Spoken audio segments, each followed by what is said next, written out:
Aloha, welcome back to the Anxiety Coaches Podcast. I'm your host and coach, Gina Ryan, and I'm so happy to be with you again today as we consider the many ways to bring your mind and body back to its natural peace and calm.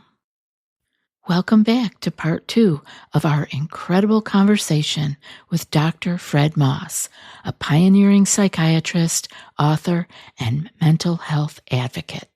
If you missed part 1, I highly recommend listening to our last episode. You won't regret it. Today, we're picking up right where we left off. Get ready for even more insights and actionable takeaways as we continue this fantastic discussion.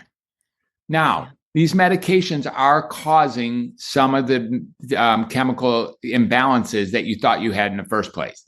How do I know that? Because that's what they do. How do I know that? Because that's what they do. We all know that. Yeah. We're hoping that it's counterbalancing to the so-called chemical balance that we had in the first place. Right. But it isn't. It's actually its own, because you didn't have a chemical imbalance even in the first place. Right. So when we can get all this in education, we can start seeing that, I'm going to have a spike of the symptoms when I discontinue the medicine. Yeah, you might. It's time limited, and we're going to keep working with you. You might not. It might go by smooth. Many people come off medicine, no problem at all. Some come off, they got a little spike, they got some issues. And some of these medicines are a little gluier than others. So the first step is, I can't emphasize enough, is the consideration that there may not be anything wrong with you and never was. Yeah. That anxiety, in this case, given the title of your podcast, that anxiety and depression, psychosis, discomfort, distraction, awkwardness, inability to complete tasks, inability to interact effectively, addictions, all those things, they are choices. And when we have that, you are a much incredible, resilient human being, like the most resilient creature in the history of the world is a human. And what we can really do with that, we can stand in ourselves as being whole and complete, even with misery as part of our subcomponents. Yes. It's like okay to be miserable. Yes. Thank you. Yes. Exactly. But we're not fed that out in the world. We are told if you are not, in bliss 24/7, there's something wrong with you. Exactly. Yeah. Exactly. Yeah. And that's where the action starts. That's what, we're so addicted to the light. We're so addicted to the nice. We're so addicted to the good that we don't accept bad or dark as being actual obvious parts of what it means to be a human in this challenging time. Exactly. Yeah. And so that sends people off seeking for answers. And currently, the place most people go would be to their physician or their therapist. And often I hear that the therapist will suggest, you should be on XYZ. Can you address that? Is that something that traditionally therapists do, or is this something new? Well, both. It's a really great question. And the reason I'm giggling is I just dealt with this last hour. So it's like nice hit. Exactly. So it's pretty uncomfortable when it happens. The therapist reaches a point where they're at their end road. They did what they did. They did their so-called talk therapy. They tried their CBT magic wand. They did, NLP, or they did whatever they did, dialectic, or they did supportive, insight oriented. They did whatever they did. And it didn't work. At some point, the patient is still complaining, and the therapist is done. The therapist doesn't have another offer. Yeah. So the therapist is trained at that point to punt to the psychiatrist, and because obviously you're not going to cure with the methods that I have. And when you punt to a psychiatrist at that time, then I have about one choice. It's a very difficult situation for a psychiatrist who's not eager to medicate that person. Because that person is coming to me with the sole purpose of needing medicine, already having their trusted therapist who knows better than to say that they need medicine, but suggests you should see a psychiatrist to see if you need medicine. Again, it's a very slanted population a population who, if they really just want to talk therapy, as far as they're concerned, they've already failed talk therapy. And if they could have talk therapy, they would stay with their therapist rather than, why would they come to a doctor whose so-called specialty is to diagnose and medicate in order for me to do therapy? I mean, after all, I'm a freaking psychiatrist. I don't do therapy, supposedly. And so it is a mess, and it's gotten worse and worse, or I'd say louder and louder, not necessarily worse. Look, the therapists are doing what they're doing, and they're making that recommendation out of a good heart. Yes. Their understanding is that these medicines actually do what they say they do. I can't blame them for that. Right. That's what they think. I get it. And these medicines actually do what they do, but they don't do what they say they're going to do. They do what they do, for sure. And, which is what? They do what they do, which is what? Which is make people worse along the same lines. Frequently, again, either increase or induce or perpetuate or simply cause the symptoms are marketed to treat. That's what these medicines do. And they certainly alter the way that you think, and usually, have some untoward, undesirable aspect to it of some nature that we write off as so-called side effects. And then we weigh the benefits to the risk. We think, well, all we have to do is, if this medicine doesn't work, we'll go back to the doctor and whether he'll add, increase, or change my medicine in order to address that I'm getting worse. The second visit is frequently met with this really incredible chief complaint. The incredible chief complaint on the second visit goes like this: doctor, the medicine's worked and I'm worse. It's like, what? I'm sorry, did you just say the medicine's worked and you're worse? Yeah, that's exactly right. It's a really funky combination, right? It's like, how could that? Absolutely. What does that mean? Well, here's what it means. Initially, there was a sense that the medicines were working, and it registered that they were working. They felt different when they took the medicine. That's right. Okay. And then the razor blade under the Band-Aid started going into action. Okay. And now you're looking at blood oozing out of the side of the Band-Aid, and things have gotten worse. Yeah. So their understanding is my condition is larger than the dose of the medicine that you gave me. Oh. The medicine gave me a little boost, and then it got worse. Obviously, my condition is larger than the dose of the medicine or the kind of medicine you gave me. You gave me an impotent medicine, or you didn't give me a large enough dose. Wow. And I have to do one of three things. I have to add, increase, or change medicine in that phenomena. Wow. Circumstance, that's all I have to do. If I was to say, like, we're going to come off those medicines because it's making you worse, then of course the patient would be like, think I was lost. And so, because they took the medicine, they still believe the medicine is going to help because it already did for a brief period of time. Wow. Now let's look at another analogy, because I think I really appreciate how you're hanging on here with me. And we're going to look at an analogy of like a mosquito bite on the elbow. Okay. Let's say you come to me and you're like, Fred, I'm glad you mentioned the mosquito bite on the elbow, because I have one and it's just bugging me. And I'm up all night and I can't scratch it enough. And every time I scratch it, it gets bigger and I can't think of anything else. I can barely stay focused at work. I need some help.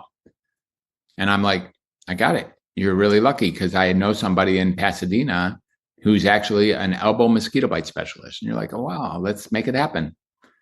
So you go to that guy's office, you show up at his door, and we've done all the referrals and stuff. He meets you at the door with his white coat and his stethoscope wrapped over his neck and his name embroidered on his chest. And he's got a little hammer. He's got everything going on, And he meets you at the door in his sterile, like all white office with a little receptionist and a little glass window. He's got all, little appointment book. He's got the whole thing going. He's like really great.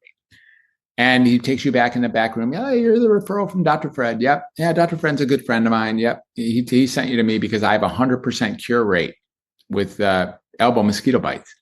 Yeah. Well, that's great. Yep. I've never missed a case. Okay, let's do it. I'm willing to do anything. I just want this thing gone. I trust Dr. Fred. I trust you. Let's go.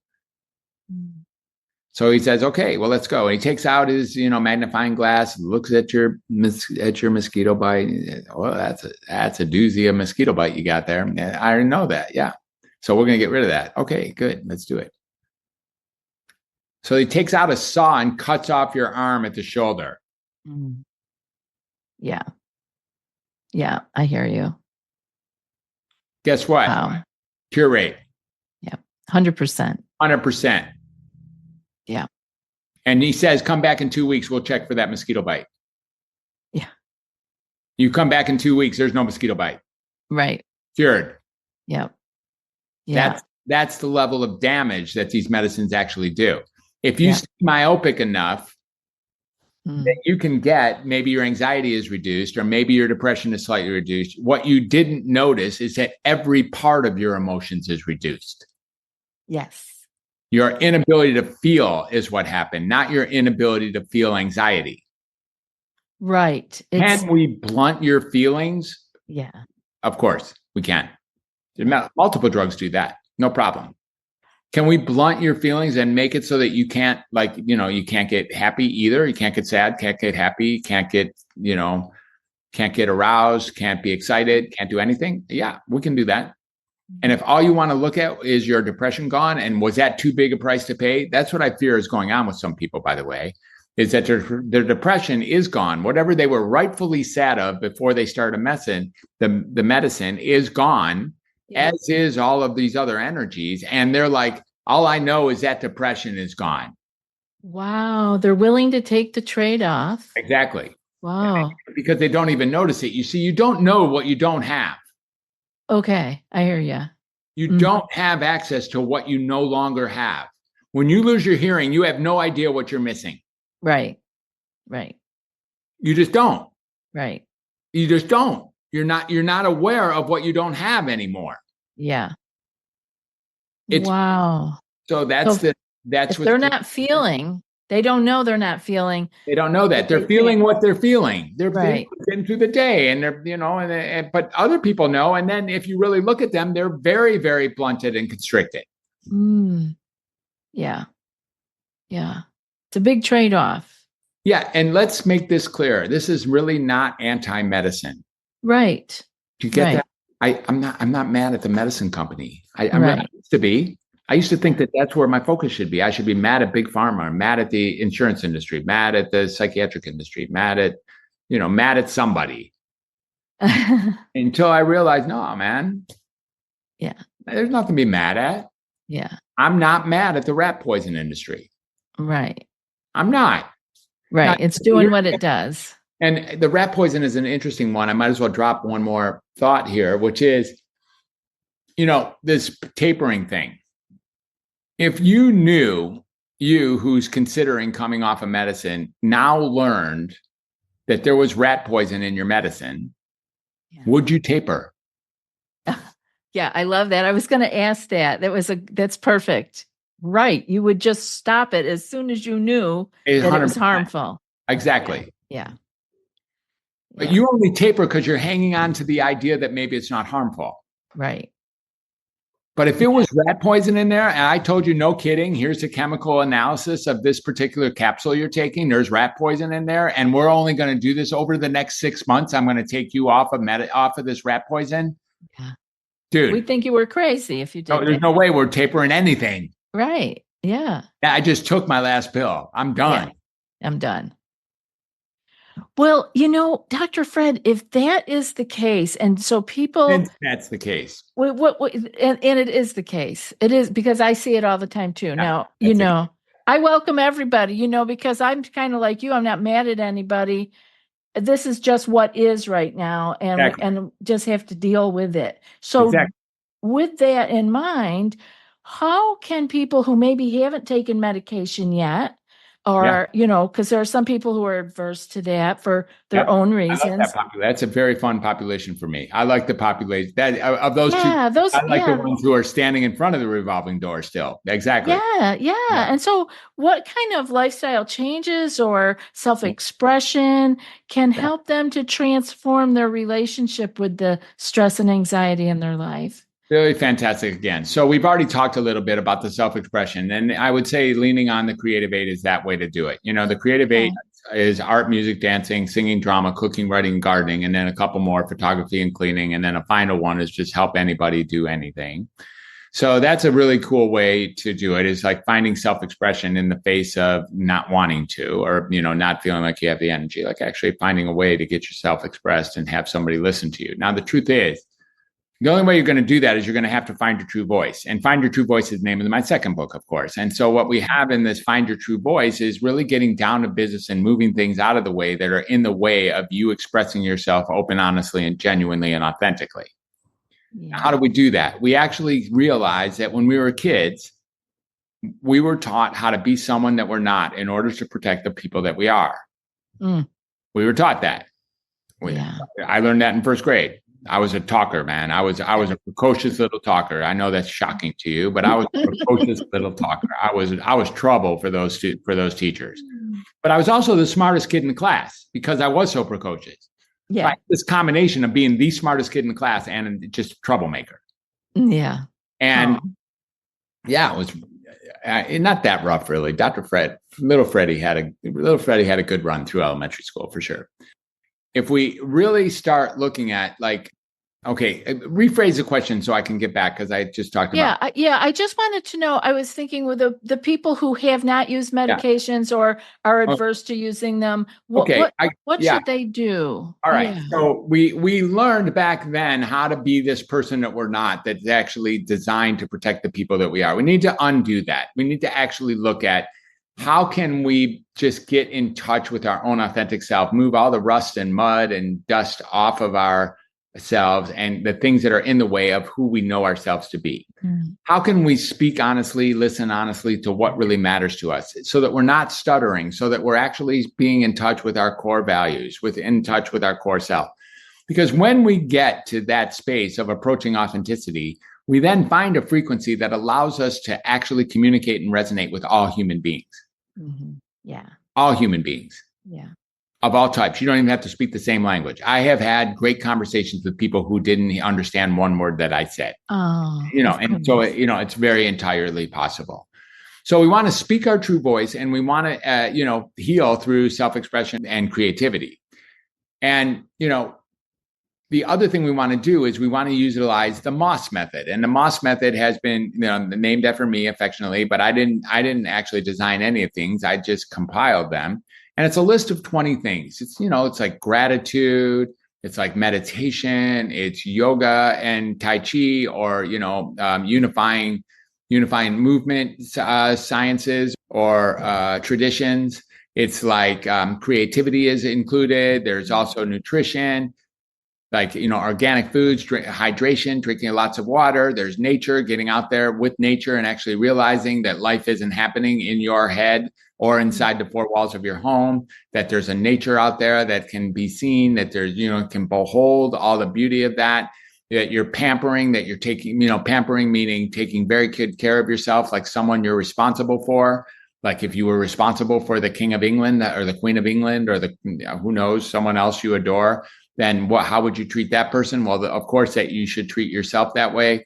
There's sleep hygiene to take into consideration. There's spirituality, like making in touch with your higher power. And of course, there's service. And service is the winner at the Creative 8 as well. This idea of helping anybody do anything for the sole sake of helping someone do something is extraordinarily powerful. And there's other things, like even consideration of celery juice or a consideration of herbal teas or, consideration of your pets, like taking care of your pets. I have these 3 amazing cats and, the reason I can be even on this podcast has to do with Despacito, Winston, and Valentino. I love that. They're my dudes. Oh, well, you are so speaking my language and the language of our show, what our show has been dedicated to. And so I would like people to be able to find those things with you. So before we let you go, can you tell everybody where they can find you and maybe learn more about and maybe buy your books? Yeah. Everything must be somewhere all in one place. Where is that? Yeah, so it's sort of in one place. We have actually 2 places. We have one that's concise, a very sharp site called drfred360.com. Okay. 360.com. And then there's another one called welcometohumanity.net, which is kind of the broader, more traditional setting of what a web page looks like, but it covers everything. And discovery calls are available on both of those. And discovery calls are they're not like a hook for a pitch and then a close. There's like really interested in talking to people. I get to learn from people probably more than they get to learn from me. So I really appreciate people who utilize that opportunity. There's all sorts of freebies and all sorts of access to my podcasts and access to my books and access to my keynote speaking engagements that I've had. And I've been on a podcast as a guest at least 250 times. So there's all those podcasts are compiled as well as me hosting. I've hosted about 300 episodes as well. And Awesome. So you get access to that.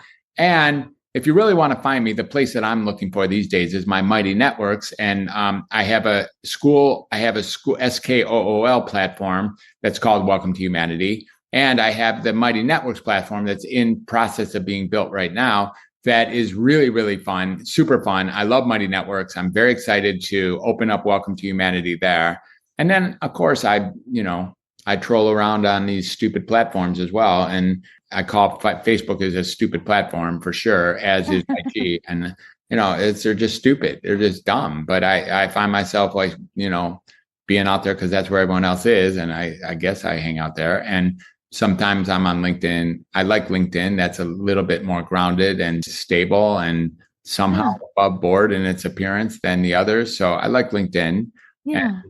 That's a lot of places to find me. Ultimately, if you really want to find me, drfred360.com would be where. Yes, and I'm definitely going to put those, the welcometohumanity.net and the drfred360.com. I'll put those in the show notes so people can actually start right there and branch out with you from there. Do you have any last words for us before we let you go? Most of the time when people ask me that question, I have one answer, and I'm tempted to use it here too because it's contextually solid. But let me see if I have anything else.